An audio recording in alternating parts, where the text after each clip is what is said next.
Front Porch Paranormal.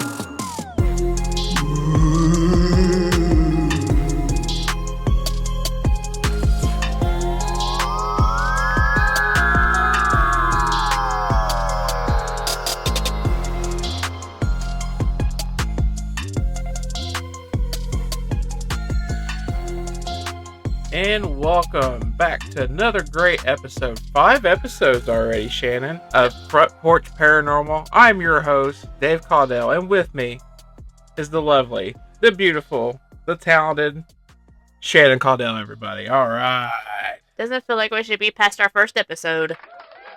Oh, yeah. Jeez. Oh, Shannon, did you have a good 4th? I did. How was your 4th, Dave? It was cool. It was cool. And we went swimming. Yeah, we got to go over to a friend's house, swimming, watch fireworks in the pool. I did anyway. You were out hanging out by the side of the pool. It was cold. It wasn't cold. You gotta get used to the pool, and it gets used to you. I stayed in it for probably, about 2 hours, I'd say. Yeah. Yeah, it was probably about 2 hours or so. Anyway, well, I hope everybody listening had a great 4th of July. And even if you didn't celebrate it, oh well. Maybe, hopefully, next year, Maybe you had a good, happy Canada Day. Maybe you had a good day that just happened to be July 4th. Yeah, exactly. And that's basically what we did. We just went there and ate pulled pork and swam, Yeah, we usually get together with our friends every week anyway, so it was just another excuse to get together and have fancier food. And pig out. Absolutely. Well, right now it's time for Paranormal in the News. And our first story comes from our friends over at Newsweek.com. And actually, Shannon, this isn't a brand new story. This is over a year old. But I found this story when I was doing my research. It's very interesting, and I wanted to go ahead and just run it here on the show. That sounds good. It says, the Americans more likely to believe in ghosts. I believe that. Oh, yeah. There are 5 demographics in the U.S. which are more likely to believe in ghosts than others, according to recent research from Gallup. Now, this was a research thing that happened last year. Paranormal belief, whether it's ghost or spiritual healing, has long been a societal and cultural fascination, from paranormal investigator TV shows to fictionalized horror movies and franchises. Gallup's poll found that Americans are mostly skeptical about paranormal phenomenon, but certain demographics are more likely to believe than others. The demographics are women, 40%, people who infrequently attend religious services, 40%, college non-graduates, 38%, political moderates, 37%, and liberals, 35%. I will say with the women, the 40%, the thing that we use to distribute our podcast actually does give us a demographic. And more women listen to this show than men. Did you know that? I did not know that. Yes. So, all right. Come on, girls. All right. Absolutely. Let's hear it for the girls. All right.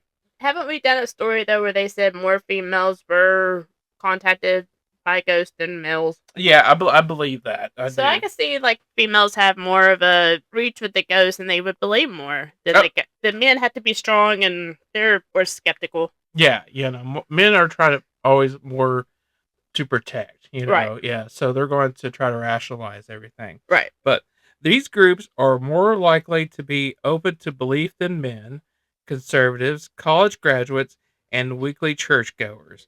Overall, 48% of American adults believe in psychics or spiritual healing, while 39% express its belief in ghosts. Well, that's pretty cool. Yeah. Yeah, so, all right. Well, our next story comes from our buddies over at thedailymail.com. And it is NHS called in exorcist after hospice staff complained of paranormal incidents in a ghostly girl in a red dress. An NH Trust called in an exorcist after staff reported seeing ghosts, which included a girl in red, at a hospice in Norwich. So we're across the pond right now. Employees at the site, which was previously used as a children's hospital, feared it may still be haunted by spirits following a series of paranormal incidents. To calm their fears, the NHS reportedly requested the help of deliverance ministers to carry out religious services using holy oil. Commonly known as exorcists, deliverance ministers are employed by the Church of England to rid places or people of evil spirits. They became a household concept in the 1970s following the release of my favorite horror film, The Exorcist. The spooky sightings occurred at Priscilla Bacon Lodge near Coleman Hospital, which has been used by Norfolk Community Health and Care NHS Trust to provide a specialist end-of-life care. However, up until 1975, it was also the site of Jenny Lynn's Children's Hospital, so some staff believe it is still haunted by these spirits, which I would totally, I can see that. I could see that. And, some of these poor kids, this is probably the only place they knew home. Right. And then you have the dying people that are there who are going to be more susceptible to seeing stuff. And then you have the children there. I can see all that. Oh, absolutely. Sources said there were concerns about paranormal incidents at the hospice place, with one small reportedly seeing the specter of a small child in a red dress. Well, I could see this. Yes. So, absolutely.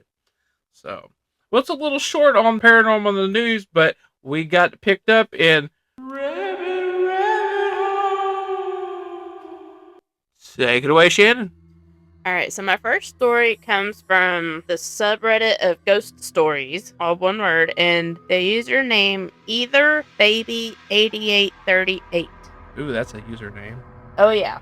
So it's entitled Paranormal Experience as a Paramedic. Oh. A lot of para in there. Alright, I work as a paramedic, and up until recently, I didn't believe in ghosts or spirits. I got a call around 10 p.m. at night, concern for welfare. Happens all the time, usually in warden-controlled properties, as they have falls all the time. My colleague wanted to live stream her kids before bed, so I said I would go into the property on my own and call her if I needed backup. Okay, well that seemed like a nice thing to do. Yeah, and it's pretty standard practice, I would assume. I knocked on the door, met by an old man who asked why I was there, and said he pressed his care call alarm by mistake. I asked if he wanted checking over, to which he responded he had issues with his blood pressure, so may as well while I was there. Directly from the front door was the bedroom. The light was on, and there was a woman sat up in the bed. She looked at me, but didn't say anything. I assumed she had dementia, so I just left her to it. That's a broad assumption there. Yeah, I'll just leave you to your dementia. That's wow. Wow. We walked into the lounge and I did my assessment. And and I don't know the end of the story yet, but I'm noticing she didn't be like, well, would you like me to check her blood pressure as well? Right, exactly, After my assessment, we got on to small talk, weather, and what he used to do for a living, etc.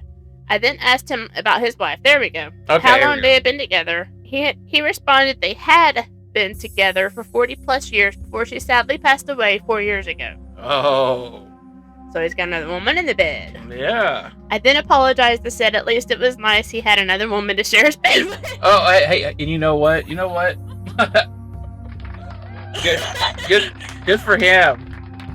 I'm clapping on along with it. I mean, yeah, he ain't dead. He's getting it. Yeah, he's getting it wet.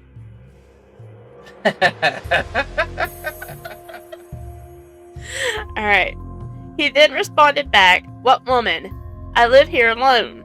I was like, well, so who is the woman in your bed? He then replied, fuck if I know, mate. So I'm assuming these people are British. Yeah. I asked if he could show me a picture of his missus, and I shit you not, there she was, the woman, albeit a bit younger in the picture, with him. I walked out of the room and looked in the room again, and she wasn't there. I couldn't wait to get the fuck out of that house. I then proceeded to be dead silent for the rest of my shift, so much that my colleague went to management as she thought it was totally out of character and that I was suffering from PTSD. She didn't believe me when I told her the story. Wow. So at least in that aspect, the partner had the other person's back. Like, I think this person's dealing with a lot of stuff. We need to kind of keep an eye on her. Yeah. Even if it wasn't a justified thing, at least over there, at least they take care of each other. Yeah, exactly. And you got another one for us tonight, don't you, Shannon? I do. This one is in the subtitle of Reptilians. Ooh. We haven't talked about reptilians on the show, so you are busting our reptilian cherry. Glad to do it. This is from the username Fearless Guidance 579. This was over 2 years ago. Okay. My encounter with reptilian woman. My experience with the reptilian woman happened in 1991 when I lived with my grandparents in Belgrade, Serbia. Okay. So All right. both these stories are happening across the pond. Okay. Sounds good. I came there only to visit them in the spring, but I had to stay there because the war started in Croatia and shells were falling on my city. That's scary. Yeah. I had no friends there. I would be bored in my room watching TV, so I often took the bus around the city without a specific goal. I just wandered. My grandfather registered me as a war refugee, so I had a free ticket with which I could ride as much as I wanted. That's cool. Yeah. That night, I was returning home, as always, by bus number 37, and I was sitting in the part of the bus where the chairs were opposite each other. A woman was sitting in front of me. She looked attractive, in her 30s, I think. She had makeup on her eyes and a mouth and a hat on the head. Well, I'm glad she had eyes and a mouth. Yeah, exactly. Something inexplicably drew me to her, so I kept looking in her eyes. She persistently avoided my gaze. She looked left and right the whole time, so our eyes never met. And then I suddenly noticed how, with her mouth closed, she was touching the inner part of her cheek with her tongue. Okay, now this guy just sounds like a creeper. Go on. I'm sorry. And he's just staring at this woman. Well, no shit, she didn't want to fucking look at you, dude. She's probably scared to death. Like, why is this guy keep looking at me? Sitting there gooning and shit. She looked me directly into the eyes for the first time. She threw out her snake's tongue and started hissing at me. I don't blame her. Well, fuck yeah. Suddenly, I became completely paralyzed. My vision got darker, and I saw a bunch of black dots. I felt terrible fear, and I thought I wouldn't survive. I don't know how long I was in that state. I couldn't move a bit, and at one point, the bus stopped at the station. The door opened, and I somehow managed to get up and run out of the bus. I thought you were paralyzed. No shit. And you know what? I'm going to say, and I don't say this very often. We don't talk about this very often on the show, because we give people the benefit of the doubt. But this guy just sounds like complete bullshit to me. Here's what happened. He was gooning some girl on the bus, and he got caught.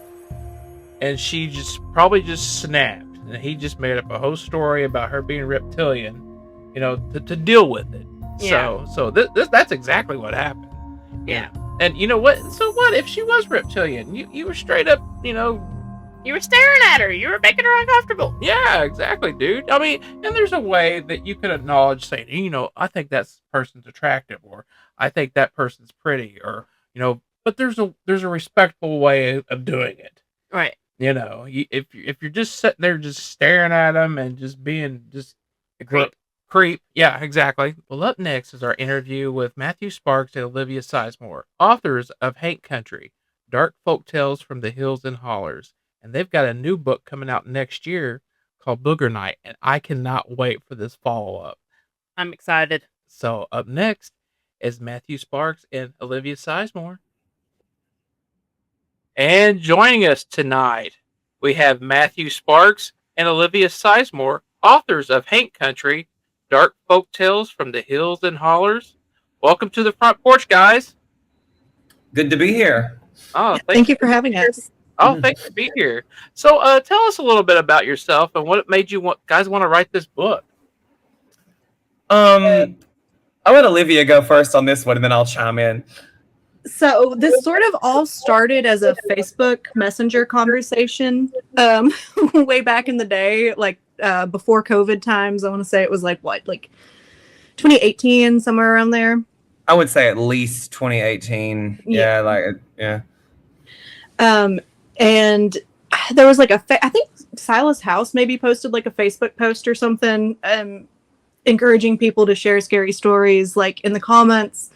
And then we started talking, Matthew and I started talking on Messenger, just oh, I heard this, and then I heard that. And there's just there's so many just little wild stories that we had collected, just from being kind of weird goth kids around, Mm-hmm. And Matt was like, hey, I think there's a collection here, this could be a book. And we both kind of came to the realization we need to record these because they are important to kind of the tapestry of our hometown as well as Appalachia. And some of the people that were in the stories or the people that had told us the stories were kind of dying. or from a generation that is shrinking. So we wanted to preserve those to keep them from, going extinct, basically. So you guys already knew each other, correct? Yeah. Before going into this project. That's awesome. Oh yeah, we went to high school together, and we were on the academic team together, and Olivia was like drawing like fake tattoos on my arm and stuff. Like it was fun. We go back. Awesome, Yeah. awesome. And you guys used to talk about being goth kids and kind of like the I can relate. Shannon and I can both relate. We were always the kids, the different kids, but Outcast. the outcast. But and we always was into the spooky stuff and everything. So we're vibing with you guys for sure. Yeah, the only thing that I would add to what Olivia said was that basically we kind of we discussed this, but we had never really taken it seriously.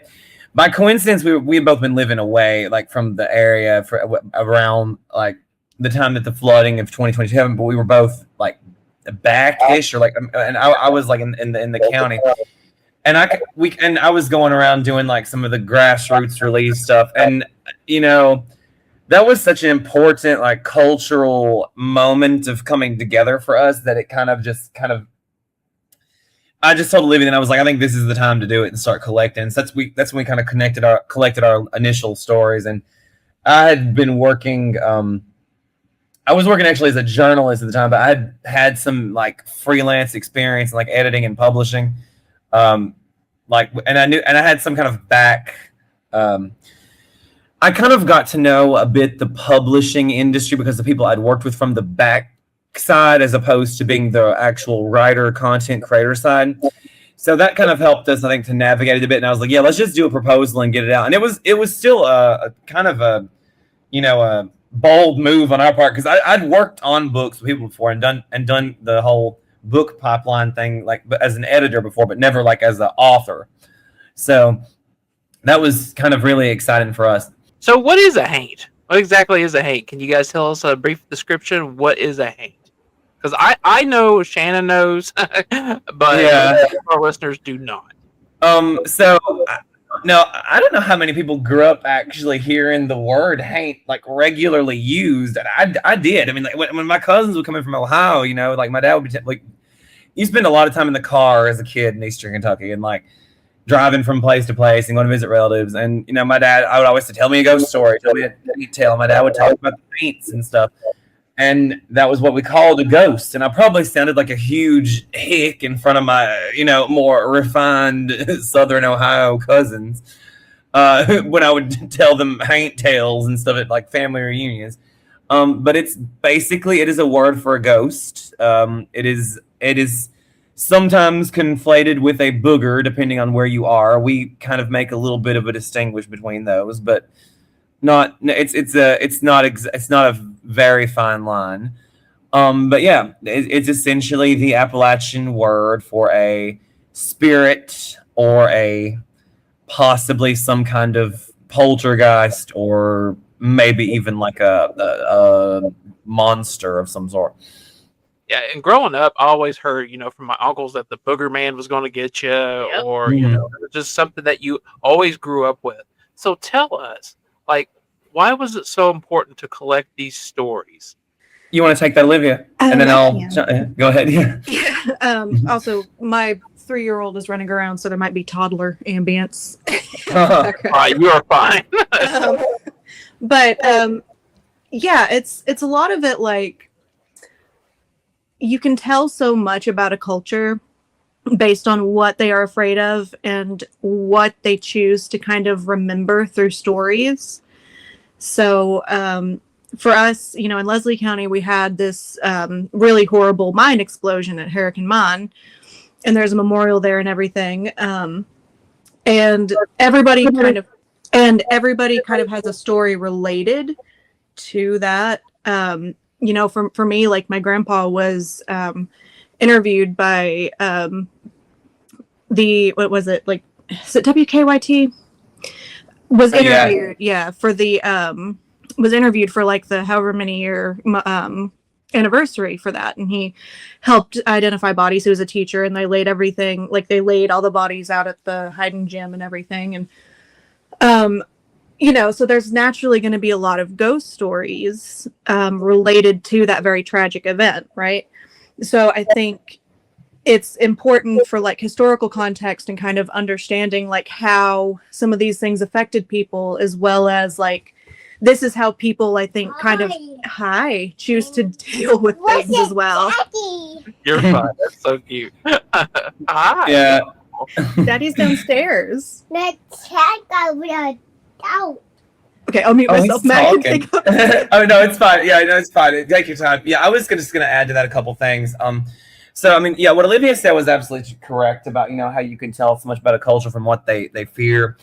In Appalachia, and in the part that we're from, there's always been kind of this assumption that you really shouldn't talk about things that are too controversial, for whatever reason, and also like whether it's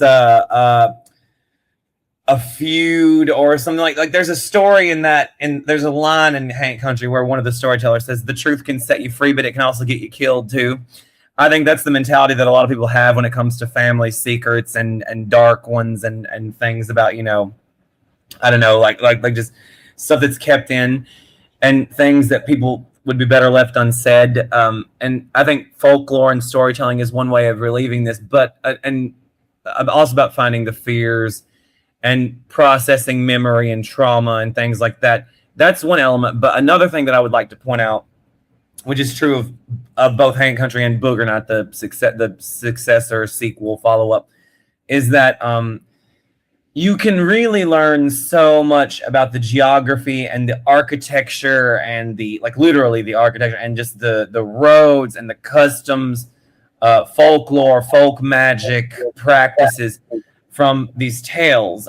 Some people describe at length the way that the houses were built, log cabins, also some church buildings, also, just different types of buildings, transportation, talk about, people using a corn sled to haul stuff to town to sell. Nowadays, my grandma's from Cutchin, and they used to visit her family on Greasy Creek, which Cutchin is more towards Hazard and Cornetsville area, and Greasy Creek is more towards Harlan. Literally nowadays, just over the mountain from each other, you can get there within an hour. Back in my grandma's day, it used to take 3 hours to get from Cutchin to Greasy, and many people made this trip. They were far from the only one. They finally got a car, but they would talk about how people would, how you'd stop at this place and this place and this place going on the road, and it was like, it was rituals. You go we stop here and eat lunch midway, then we go down and visit, then we would stop and see so-and-so on the way, and it would take all night. Yep. And people had to make these trips on mules, and stuff. So it's the little, in some cases, it's the little details of a culture that are recorded in these tales that would otherwise be lost or forgotten as roads are built or houses are torn down and buildings are torn down, that are also of value, like cultural and historical value as well, I would say. And we're just saying, at everything you say, because everything you're talking about is so relatable. Especially like going on family trips. There was that one restaurant that you'd always go eat at, or it was like you said, it was a ritualistic thing. Mm-hmm. And even you talk about this happening with your grandma. Mm-hmm. The only difference with us was like we wasn't riding mules. Oh yeah, just in the car. Yeah. You talked a lot about the storytelling and what the significance of that was to preserve these stories. Speaking of stories, guys, this is your chance. What are some of your favorite stories from Haint Country and the upcoming Booger Night? Okay, so I would like to just use this as a brief moment to talk about the actual storytelling process, because me and Olivia have been talking about this but not really had the chance to properly do it. So Haint Country, we kind of just put everything out there in little categories, like an introduction to Appalachian folklore, With Booger Night, we decided to do something a bit different, which is what we were talking about, which is where it's kind of the stories are organized in more of terms of increasing intensity, like scariness, you might say, which we're kind of thinking about the old Appalachian days. People would gather around at somebody's house eating dinner. Someone would start telling tales. someone will try to one up the other one, but they want to do stuff that's like safe for the kids to hear. Then the kids go to sleep and it gets a bit darker. Then maybe your buddy comes in from hunting or from town and you start talking, then it gets a bit darker. And eventually the only people awake are all the old people, and that's like real dark, scary stuff. And then at the end we kind of have like a palate cleanser, which is like kind of funny stories, because Appalachian Haint stories have kind of a whimsical or explicitly jokey or funny element sometimes. Like some of them kind of end on a punchline while still being a Haint tale. So we included those in both books. But yeah, just name a few briefly of my favorites, and Olivia can too. The Pack Peddler's Bones is one of my favorites because it's very special to my family, and it has an interesting history to it. Get into that if you want to. I love the Last Miner of Hurricane Creek, because I heard that story from the source, the one and only Scott Melton. I love, and it's also from a Leslie County one. I like the one about the bloodstained mother of Bailey Branch too, because that's again about a building that no longer exists, but yet the lore was very, very prevalent in our county. And I guess I'll let Olivia take that now, and then I'll look at the Booger Night list, and then I'll think of some from that one that I kind of like too. Okay. Yeah. I did not know that the school for the bloodstained mother of Bailey Branch was not there anymore, so that's interesting. But I think Matt kind of had mentioned, when we were starting this, the first stories we collected were basically just stories that we had heard growing up. So I think Matt would agree. It's like been very cool for us to be able to share some of like these stories that we heard and were scared by growing up. So like for me, there's a few stories here related to Hannah Browning. But like I think the first one is Babies Under the Floorboards, which is on like page 31.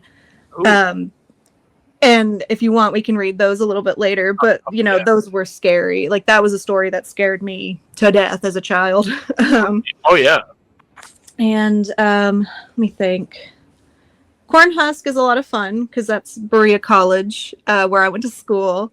And then the Legend of John Asher's UFO was really interesting to collect. Yes. Matt could tell you more about it, but that's a really cool one because it's multiple people seeing something at once. And another thing I've seen people that have reviewed your book is the artwork. Olivia, are you responsible for that? I am. I got my degree in studio arts with a concentration in painting at the aforementioned Berea College. I think a lot of people compare your work to Scary Stories to Tell in the Dark. Yeah. Awesome. That was, it makes me happy that people picked up on that because that was, again, like a huge inspiration for us kind of going forward. And we used it as a sort of a guiding light, I think. And then, of course, stylistically, Stephen Gamel's fingerprints are all over it, right? Yeah. But they're all watercolor illustrations, all done in black and white. And let me think. I think I had just announced that I was pregnant when Matt approached me to do the book, like kind of while the flood stuff was going on. So I think literally the day I announced my pregnancy on Facebook, he was like, "Hey, let's do this thing." And I was like, well, I ain't got nothing else going on for 9 months. So. There you go. That's an opportunist move there. Yeah. There you go. He didn't know is the funny thing. Oh yeah, no, it was, okay. No. I didn't know. No, I didn't know at all. It was. Yeah, that was kind of the thing about it. Yeah, it was. Yeah, Well, and then there's also even more lore behind the scenes. Like there's a drawing in there. A really cool. There's all these stories are special in some way. There's one in there involving a doppelganger and some wild boar pigs, and Olivia basically gave birth to her son while she was in the midst of painting that painting, and then was stalled on it for forever. So it was an interesting one to complete, but it was really effective, and I ended up cross stitching her like a copy, like a thing of it, so as a gift for the new house. So that was there's some fun lore in all these books. There is, yeah. It's framed. It sits in my guest room right now. That's awesome. Awesome. So, can you guys tell us a story? Well, something that is just, one particular story that you were just dying just to share. Is there one that you guys like? You know what? This is one that I really would just like to tell the listeners. I'm wondering if we ought to do one from the upcoming book, just kind of a teaser. What do you think, Olivia? Or maybe one from each. We could, yeah, I think one from each.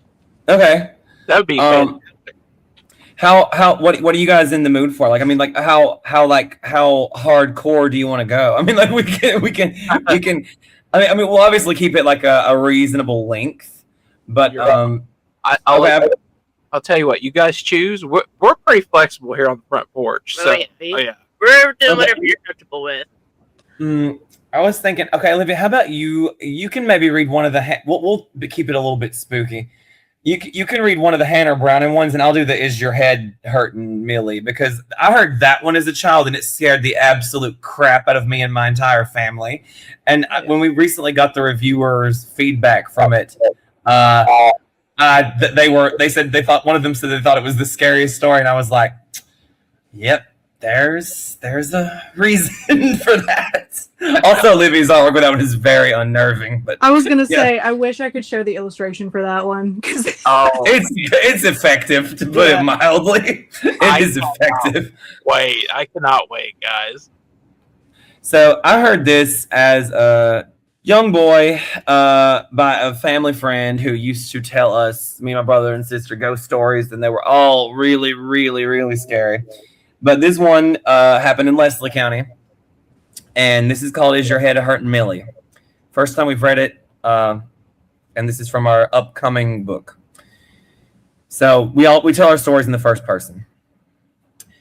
I'm not sure if it's the same witch as the one buried in the Singleton Cemetery, but I have another witch tale. This one is of a woman named Ollie. She was a witch, and I know this for a fact because I know her great-granddaughter. I won't name her, though. Anyway, back in the old days, people would go to help each other in their gardens. My grandmother had a garden on Camp Creek, where I mentioned before, another story, and Ollie had one down in Stinnett. And this is like eastern and southern Leslie County, specifically, just like side note. You could walk across the mountain from my grandmother's place and be in Stinnett. My aunt lived over on Bad Creek. Well, Ollie was helping my grandmother in her garden one day. Suddenly, she stopped hoeing, turned to my grandmother, and said, "Millie, does your head hurt?" My grandmother said, "No," and they worked a little bit more. A little later, Ollie turned again to ask, "Is your head hurting, Millie?" Again, my grandmother said no, and they kept to working a little while longer. Again, Ollie stopped hoeing, turned around, and looked at my grandmother and said, "Millie, does your head hurt?" At that moment, my grandmother said she got the worst headache she'd ever had in her entire life. It was so bad they had to quit working and go home. Well, that night, Ollie was going to spend the night at my grandma's and go home in the morning. There was 3 bedrooms in her house, one that the girls slept in, one that the boys slept in, and then her bedroom that there was 2 beds in. So Ollie was going to sleep in the bed across from my grandparents. After they'd all laid down for the evening, my grandmother was startled awake by a noise. She said it was almost dark, but just enough light for you to see just a little. And she said she heard something crawling across the floor. She raised up a little and looked down between the beds. There was plenty of room between them. It was a big bedroom, and she saw Ollie crawling back and forth on the floor, bobbing her head up and down. Grandma said it scared her so bad she raised straight up in bed and looked over at Ollie's bed, and there sat Ollie, laying in her bed, grinning real big at her. Whatever it was that had been crawling in the floor was gone. Wow. And that's it. Yeah. Whoa. Wow. Ooh. And wait till you see Olivia's illustration for that. I cannot wait. I'm excited. Yes. Oh, let me ask you guys, when you guys were doing your research, did Appalachian folk magic come up a lot, or in some of these tales? Oh Lord. Yeah. So the short answer is yes. Yeah, like very much so. And in Haint Country, there is a story about a man named George Joseph that I grew up hearing many stories about. He was also from Cutchin. Everybody who lives up Cutchin has heard some kind of witchy tale about this man. He was supposedly a warlock. Anyway, we had to include some tales about him. There are a lot more of them in the next book. Not only about him, but about other mountain folk magic.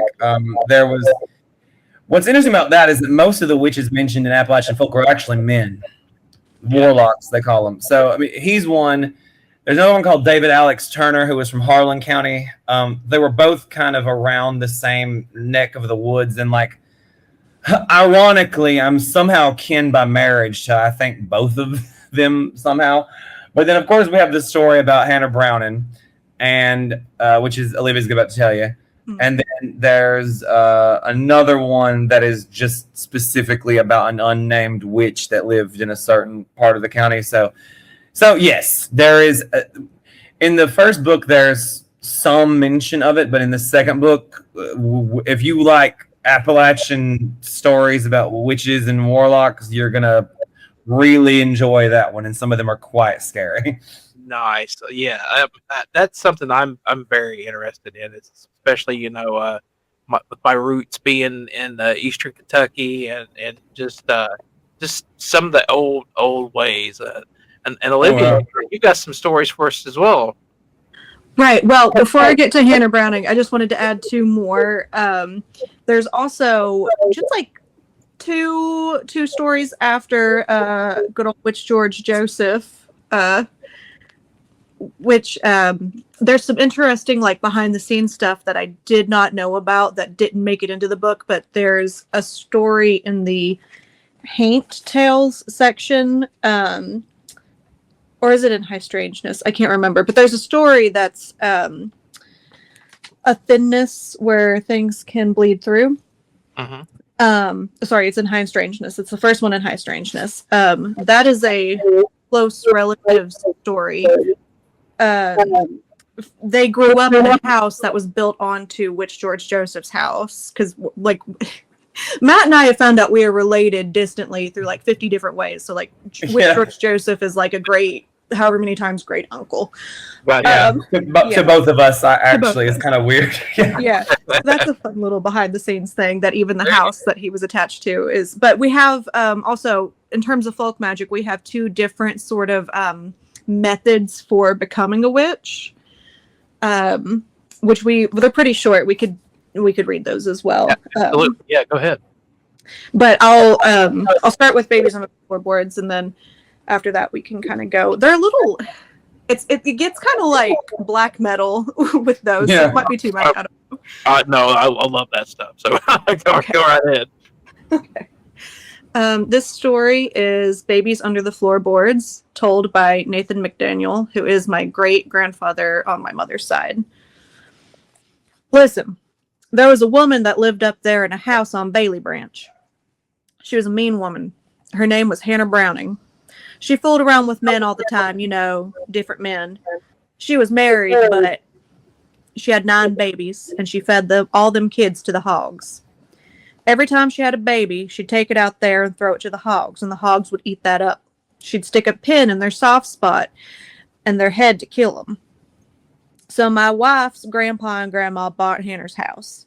Jean, my wife, she was still a young girl, but she said that they kept hearing this baby cry. And she said her mommy, Rhodey, said that she crawled up under the floor, got way back there, and found a box. The box... Sorry. Box. The skeletons of the babies was in that box. Rhodey pulled the box out with the baby bones in it and took it out of the house to bury it. And they never heard the crying again. There's a spot on down below there. Used to be Woodrow's place. Hannah's husband was going up the holler there, and there's a big rock out there. She got up on top of that rock there, her and another man. And her husband was coming through there on a mule, and she shot him. He fell off in the creek and drowned himself. That rock sits right there. You go up, there's a fork in the road up there, and there's it sits.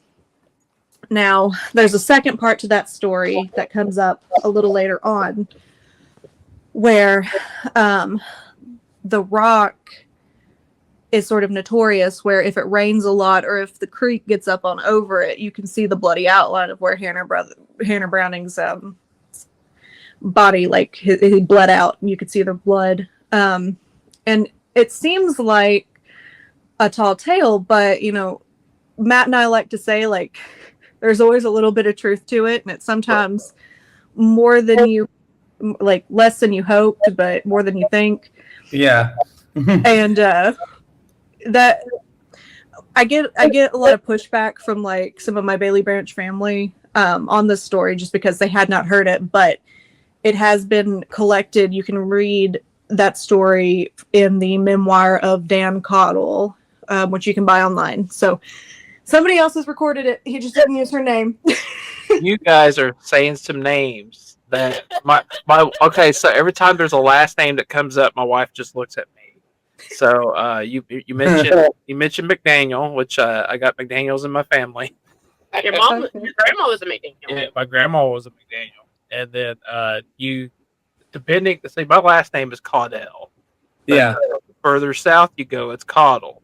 Mm-hmm. So I think you just said Caudle a minute ago. Yeah. Sure. So that's probably related to me. So I'm down. So it's down. There's a lot of Kyles in our neck of the woods. I mean, Yes. and they all spell their last name different, but they're all related. Like I spell mine ELL, but I know there's some people around here that spells it ILL or DLE. or and it all originates. We're from we're related somewhere down the line. Let me. You guys, I love listening to you guys read these. Do you guys do public readings of these stories? We do. We actually really enjoy it. And we've actually gotten, I mean, as one does, we've actually gotten like better at it. Like I think we've obviously not read the Booger Night stories as much, so we're kind of like practicing that a little bit this on this first instance. But yeah, we've gotten to where we're pretty. We have our stories that me and Olivia just. Like Olivia reads that one, I read this one. Like we have our ones that we read that we kind of do better. But yeah, we do like reading them, and we actually it's pretty fun doing readings. You get a lot of especially at schools and stuff, and libraries. We do like to read events. There was an event at Hyman Settlement School where they we couldn't be physically present for that, but they recorded us reading, and they did like some sound mixing of us reading the stories. They put everyone around like a fireplace in this wintry house. They did kind of like this reading experience, which is pretty cool. That is cool. Yeah. So with all these stories, have you had any paranormal experiences yourself?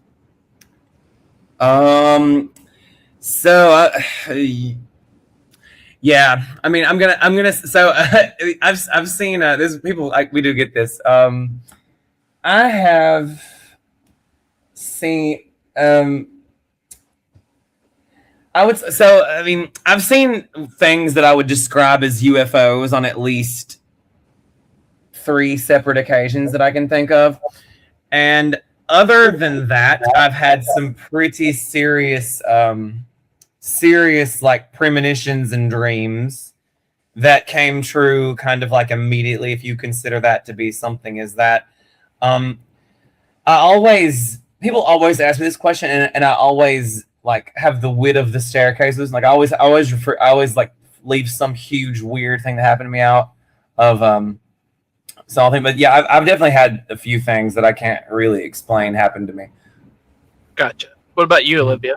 I have, so same with the dreams thing, and I hear so many people talk about dreams and premonitions with dreams, or like being visited by people in dreams. So I think that's sort of an interesting like spiritual through line that people will talk about or will mention even if they haven't talked about it before.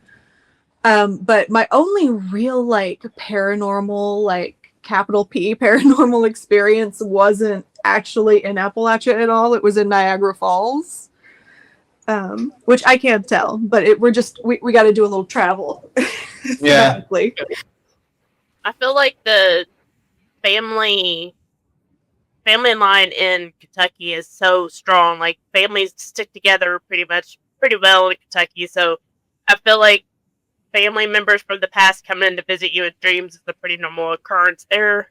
And I feel like too, with you guys living, around such, ancient, mountains, just Yeah. forest and That's stuff. It's just the magic in that place. It's just exactly. Yeah, it's that specifically has happened to me several times. Like I didn't mean to get too out there with it, but if you like, that's one, and it's also happened to not even people that I'm related to, just people that I was very close with who passed, and it's the way I can explain it is it's a different type of experience than simply dreaming about a deceased loved one, and at least in my case, they don't always verbally communicate with you. Sometimes they do, but in other cases, it's the way I can explain it. It's like seeing them in a perfect form. Like they look more real than they did in real life. It's like seeing them in like 5-dimensional HD form. But they look like themselves. I mean, but it's different, and that's happened to many people in my maternal line, I would say, as well. gotcha. So you might have a gift in that line, of seeing people and almost kind of like in their perfect form. Yeah, it's interesting. Yeah, it is. It's happened to me too many times to just dismiss. Tell me, what's the most difficult thing about doing these projects?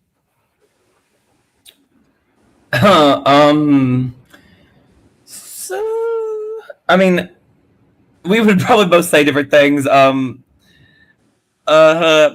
with the production timeline, I mean, Olivia has to deal a lot with the painting stuff, which is something that I don't deal with really, like other than like that. So that's probably more difficult for Olivia. And the whole artistic production aspect of it. It's always a little bit hard to get people's permission to. I mean, not that hard, but we have to get people's permission to publish these stories, which it's not hard because they don't want to give it to us. It's just hard to kind of chase people down at the last minute when people don't really have, good internet access, or if they're living their life, or can't get access to their phone, or some people are just really old and don't know how to use a phone well or something. So that can be a bit challenging. Let me ask you this: have you ever had anybody mad that you printed a story? I don't think so. Not mad, because they do have to get permission. There's one story that this is actually an interesting experience, and I'm glad that it happened, because it just kind of shows you like how folklore is always in conversation with the mountains. I had a very good friend of mine who I've literally known for decades. I mean, since we were in grade school, and so we had a contributor who was another mutual friend of mine that I didn't know personally, but had known for a long time. And they had mentioned this story. It's called The Wrong Side of the Law. It's published in Haint Country. It's about it's the lore about a family that the story about a family being killed by a guy who was a moonshiner. He was killed by a federal man, and they were buried in an unmarked grave. Well, that was all I'd heard about that. Well, a friend of mine was actually the friend of mine I mentioned was actually that guy's granddaughter or great granddaughter, and she was like, came to me at a festival, and she was like, "So I've seen this story, but I just want to let you know, this is like not. I don't know where it goes with me. This is not what happened. This is like what actually happened." Oh, okay. So if you want me to and it wasn't like in a confrontational or bad or angry way. It was just like, this is what actually happened. And there is some confusion about the events that happened that day, but there was apparently a shootout. Anyway, she ended up writing a retelling of the story from the family's perspective, and we published it as like an revisited version of that tale. Gotcha. So it was just more of a thing. It's like, that didn't happen quite like that. Let me tell you Yeah. Okay. And nobody was mad or anything. Gotcha. Yeah. I know growing up, especially in Eastern Kentucky, guys, have you had anybody coming up to you saying, "Hey, you guys probably shouldn't be looking up stuff like this. This is you're dabbling into witchcraft, or it's the devil's whatever playground that you're messing with." Have you had that happen to you? Not yet. knock on wood, knock on wood, knock on wood. Yeah. Because I think we've actually got a bit more cred since we did that first book, I guess you could say. So people are trusting us a bit more. And like, you know, I mean, Haint Country was the kind of an experiment for us both. But Booger Knot, people have kind of opened up to us with some really cool tales. And I mean, Haint Country is a great book. It's always been special to me. But like, Booger Knot is like kind of on another level with the storytelling, would you say, Olivia? I mean, yeah, there's more of it, and the stories are a bit older in some cases and a bit darker in some cases. You know, and we were talking, you know, before the show started. Tell us a little bit more. Tell the listeners what you told me about what to expect in Booger Night. Oh, well, let me read you this handle that I wrote today, and then I'll let Olivia say what Olivia thinks. So this is like our sales handle. Booger Knot is a multi-course Appalachian supper, not for the faint of heart, featuring a crescendo of horrors from hors d'oeuvres to dessert, if you can make it that long. Yeah, we're so excited about Booger Night. We're trying some different stuff. Like Matt said, you know, it's like everything kind of progresses as it goes. It's very, like Matt said, it's like the some of the stories are a lot older, and I think that sort of makes them toothier almost, like they're a little bit more mean. Remind me, Matt, of the woman who was murdered in Whitesburg. Oh yeah, Ellen Flannery. Ellen Flannery, yeah. So correct me if I'm wrong, you were given a collection of stories that someone had done like 40 or so years ago, had collected, and then had died before they had published them. So then someone gave them to you, Matt, and then there was a story about Ellen Flannery in there.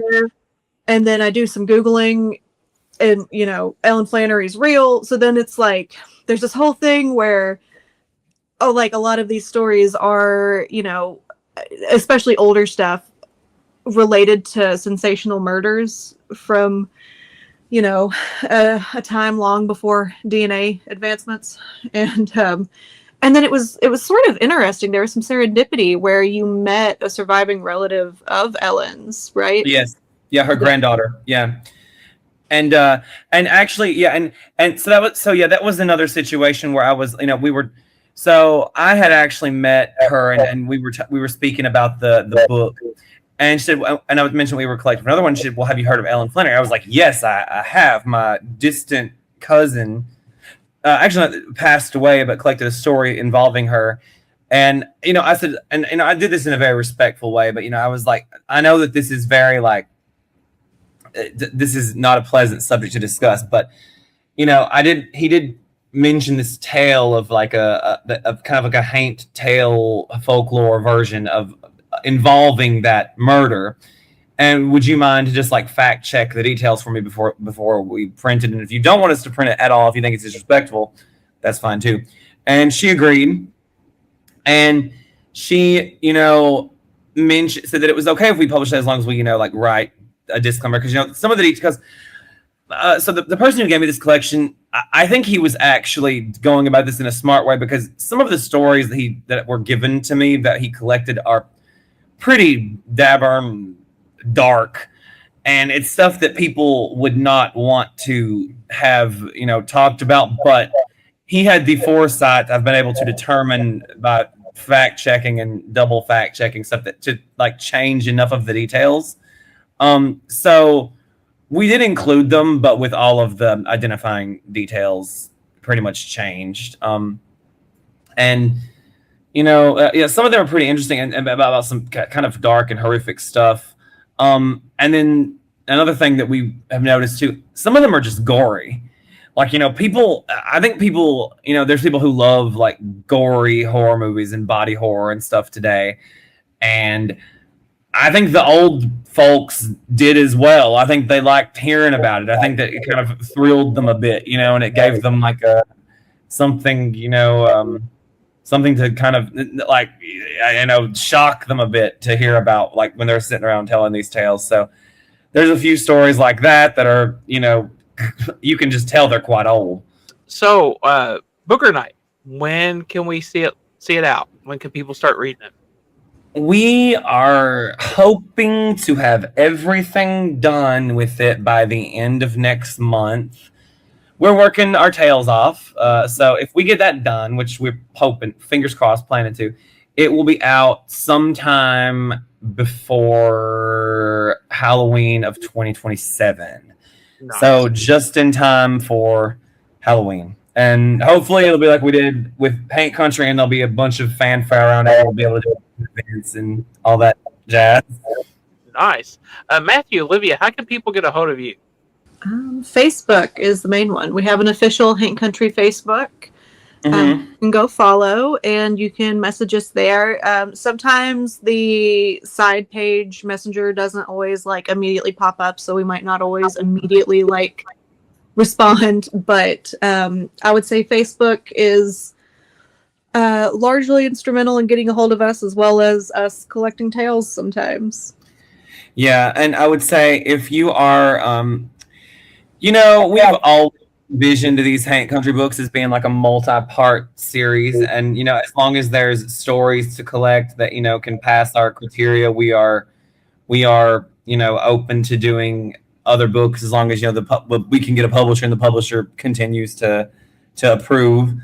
Like Olivia always says, we're always collecting stories. So if you have some, especially if you're from the mountains, the mountain region broadly, or even central Kentucky-ish adjacent, some as long as it's an interesting story that's kind of in keeping with what we have done with these books, reach out and we can discuss ways you can be involved or contribute, or Well, I think you guys are doing an awesome thing here. I can't wait to read Booger Night.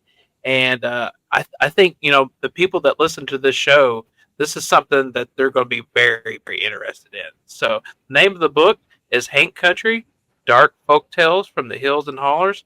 I want to thank Matthew Sparks and Olivia Sizemore for being here on the front porch. You guys are welcome here anytime. Thank you so much. Thank you so much. It was such a pleasure. Thank you guys so much. Wow, what a great interview. Those two, they were awesome, and it really made us feel like we were back with our family. Yeah, I have deep roots in the Eastern Kentucky, and I know you do too, and I love going down there to visit my family. It's such a beautiful area down there, and I just felt like I was talking to friends. So if my hick accent came out a little bit more, I do apologize, but it comes out when I talk to people from the southern area. Exactly. So, yeah, what a great interview. And I can't wait to have him back on when Booger Night comes out. So, but yeah, well, folks, I just want to say thank you so much. There's going to be some changes going on. I'm going to take the website down, Shannon, hopefully next week or so. Really? So, yeah, so I'm going to revamp the website. So, website is going to go down. So if you still need to purchase a t-shirt, I highly suggest you get on that. And I'm going to do some things with the Patreon too. So I'm going to take the Patreon down for a little bit. So, but don't worry, we're still going to have shows. You could still expect to see us on your, on social media and on your, wherever you listen to your podcast. So, make sure you guys do review though. So that helps us out so much. If you could just leave us a 5-star, 3-star, 2-star. I don't care if you didn't like it, then just tell us we suck. Yeah. But please just message us, let us know why we suck. That way we can change it. Yeah, exactly. So, all right. Well, folks. Well, Shannon. Yo. I hear the werewolf howling, and it looks like the light's getting ready to go out. And Those mosquitoes are biting me again. I'm tired of them. Yeah, exactly. Let's go in, babe. All right. Thank you. Y'all have a good night.